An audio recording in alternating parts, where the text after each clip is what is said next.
I can have everyone's attention in the media center at this time, we'd like to welcome Jeff Gordon, driver of the number 24 DuPont Chevrolet. Jeff, you've got one win this season, currently 17th in points. Just talk a little bit about coming into Dover this weekend.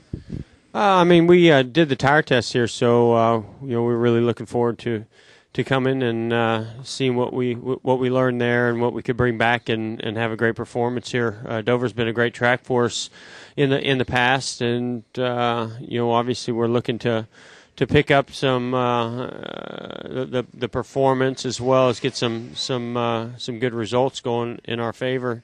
And of course, I always enjoy going to Wilmington, visiting with all the folks from DuPont and their employees and some customers. So it's been a big week. Okay, we'll open it up for questions for Jeff. Please raise your hand. We'll get a wireless mic to you. Please make sure to state your name and affiliation. We'll start up here with Claire. Claire B. Lang, Sirius NASCAR Radio. Most of the day since Kevin Harvick and Kyle Busch were in here, and Tony Stewart called earlier this week. He said NASCAR the drivers don't really know where the lines are as far as what you're allowed to do or not do when it comes to aggression and that sort of thing. And I'm wondering if you agree that NASCAR should clearly draw it out in a more, clear way for the drivers. And when you had your incident with Jeff Burton, it seemed, if I recall, that you kind of knew where the parameters were for yourself, even though you were angry. Maybe it's not written down in any book or on a piece of paper, but I feel pretty confident in what the boundaries are. I think if you walk away from whatever incident it is and you go, oh boy, maybe I shouldn't have done that, you can be expecting that they're probably going to react. So it's pretty clear to me that what happens on the track, does and even deliberate things that happen on the track don't seem to affect their decision making. It's things that happen on pit road or once you get out of the race car. Question right up here, right behind you. Andrew Koch, WGMD News, Rehoboth Beach, Delaware. You were one of several drivers who were very vocal in your complaints about the tires that Goodyear brought, I believe it was to Martinsville. In your practice today, what do you think of the tires that Goodyear brought here to this concrete track here at Dover? Well, like I said, I did the tire test here, and we pretty much knew this was the tire that we're going to be bringing here. This is the same tire we had here in the past, so it's a good tire. It lays a lot of rubber down, probably too much. If there was anything wrong with this tire, it just lays too much rubber down actually, and during the race there would be some really slick spots where the rubber gets built up, especially on the exit of the corners. They've got a tough job. We showed up here for the tire test, and they had a tire that they wanted to run here, or at least try, and it didn't lay enough rubber down, and it was wearing fairly aggressively. We put this tire on it, and it started laying the rubber down. So, and then we went back to that other tire, and that tire was perfect at that point. So, they really, I think, would have liked to have had that tire here, but somehow you got to get the rubber, that first layer of rubber laid down on the track. Then you can go to a little bit more aggressive tire, and some different compounds and whatever other chemicals that they put in there. But I think that this was definitely the safest route and not a bad choice. So this is we got a lot of history with this tire from racing on it before. Questions for Jeff? Raise your hand. Brian Nelson.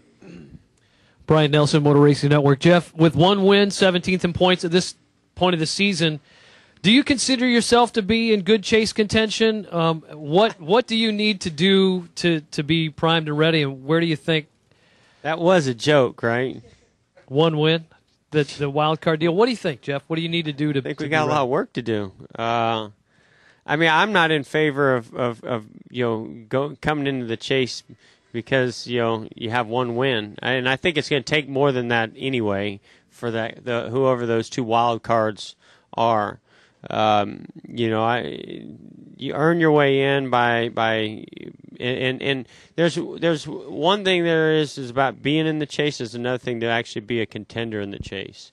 And to me, if we get in right now because of one race win, we're not going to be a contender in the chase. we've got to step up, and I feel like we are. I mean, last week I felt like we ran much better than what we finished, and that was disappointing. And that's the kind of year that we're having so far, is that when we have good performances, like at Richmond, like at Vegas, we're just not able to we just haven't been able to get the finish that we need to be more consistent and to be higher up in the points. Then when we haven't run good, we don't have any issues. We go all the way to the finish, and just run bad. So, I think that we obviously know we got to step up our performance, especially on the mile-and-a-half tracks and the higher speed tracks, and we're working really, really hard to do that. And by doing so, that is what we hope that those results will start to show up, and maybe even some more wins. But I think at this point, we know we got a lot of work to do to get in the top 10. So for us, I feel like it's just go to each race, try to make our cars better. Try to get those results, try to get race wins, and if we continue to have the ups and downs like we've been having, hopefully we can get some more wins that will get us into the chase that way. Lee Spencer? And I also feel better about us being a contender if we can get some more wins. Lee Spencer, Fox Sports. Last week when Montoya took out your teammate Jimmy Johnson, it's probably the kind of thing where Jimmy might have texted him or called him and said, what the hell, later after he probably got his composure. When you were a young driver, long before the 4 championships, who would have called you when they thought you might have been, racing over your head a little bit? And what do you recall from those phone calls?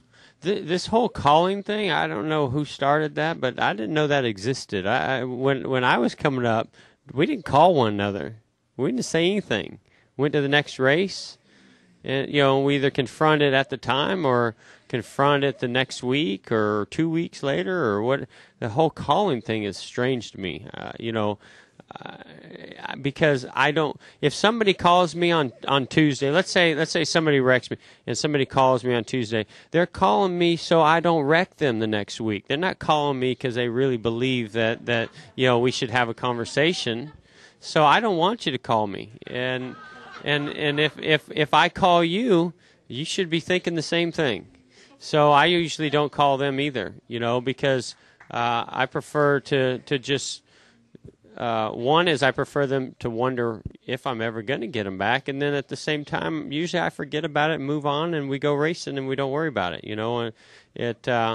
I don't let it linger. And to me, having a conversation on Tuesday or Wednesday of that week doesn't seem to resolve a whole lot.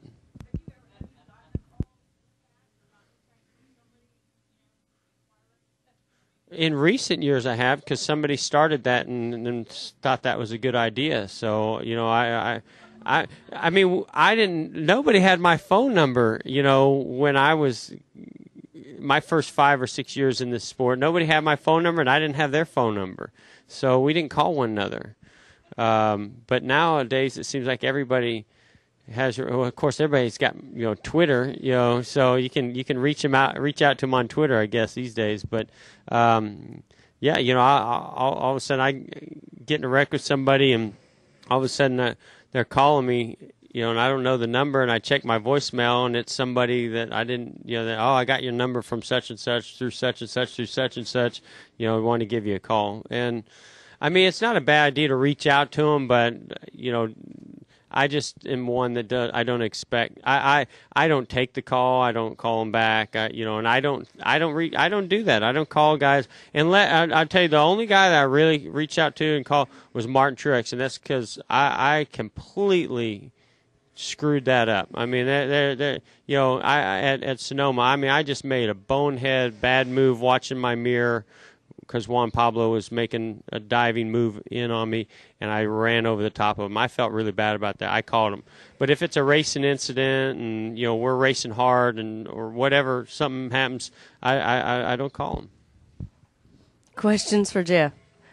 Get a mic right behind you, Mike. Mike Moore.net. You hit somebody on pit road last week. Dale Jr. hit the commitment cone. I did? I think so, something or other. I didn't hit anybody on pit road. Somebody got hit on pit road. 2 guys got hit on pit road last week. Oh, no, I drug my gas man almost out of my pit box. Okay, that's it.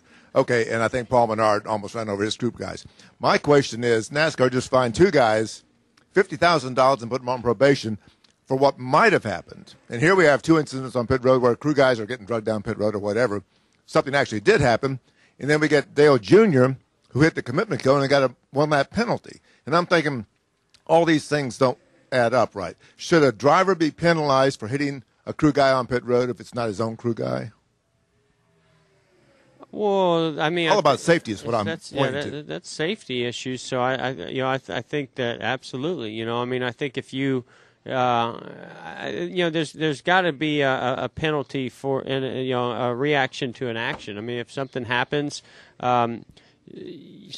sometimes maybe NASCAR doesn't penalize you, but if you do something wrong, you usually pay a penalty anyways, whether it's a time, on time on the racetrack.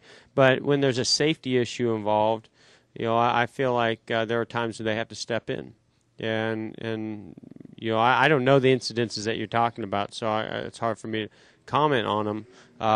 I know we didn't get any penalties. I felt bad. I think my guy got a little hurt, because I was proud of him because he didn't let go.